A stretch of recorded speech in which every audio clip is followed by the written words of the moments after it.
The first Africa Day took place almost 60 years ago and the event has grown in popularity around the world. The day celebrates African people excuse me, and the 1963 founding of the African Union. You better take over, Michael. Yes, but here it's all about celebrating the contribution of African Australians to our community. The president of the Africa Day Association, Shillar Sibanda, joins us now. Shillar, a very good morning to you. Good morning, Michael. Good morning, Lisa. Happy Africa Day. I'll do the talking for the time being. All right. Tell us about Africa Day. How important is it to the African community, the diverse African community in Australia?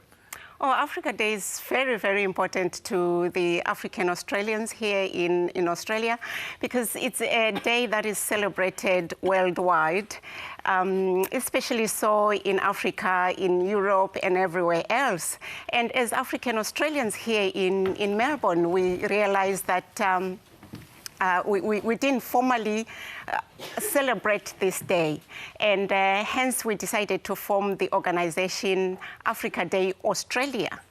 And with that Africa Day Australia, the aim is to really make sure that we celebrate the African culture and celebrate what it means to be an African Australian living here in Victoria, and share everything about Africa, really, to the wider audience of Australia and the population, and as well as promoting the multicultural cohesion within our city here in Victoria. What does it mean to you to be an African Australian living in Melbourne? It means so much because it means that I'm able to share who I am personally as an African Australian, and the culture that I bring, and share that with everybody else. And what do African Australians bring to the Australian community? As I mentioned, it is such a rich, it is such a diverse culture. What can other Australians learn from the way African Australians live their lives? They bring vibrancy, they bring culture, they bring, we are very, very rich in the culinary side of things. Great food. So all the spices, the nice food, and the drumming. And Africa is very, very rich in culture, really. And on a serious note, we bring that economic contributions, because we've got a lot of skilled migrants that have actually migrated here, especially in the last 15 to 20 years. And of the gala dinner that we're having, we've got over 520 guests that are coming, and of that, 98 cultural heritage is represented, you know, and it's a good thing to see that happening.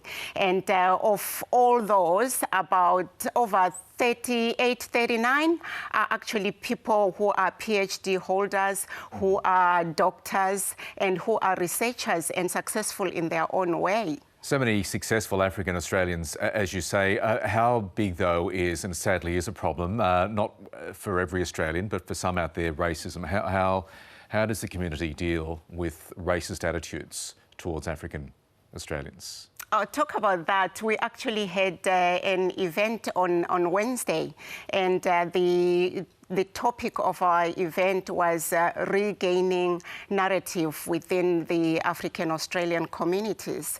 And because we are really cognizant that things like these happen, and racism, it is there. It is there in corporate world. It is there in the streets. And yes, it's subtle. Yes, everybody is trying to deal with it the best way they can. And we are all on a learning curve, and it is quite important that we all be positive about it and try to deal with the facts as they occur. Shillar, thank you so much for coming in, and again, happy Africa Day. Thank you, Michael, for having me. No, it's my pleasure indeed. Yeah. Now, here's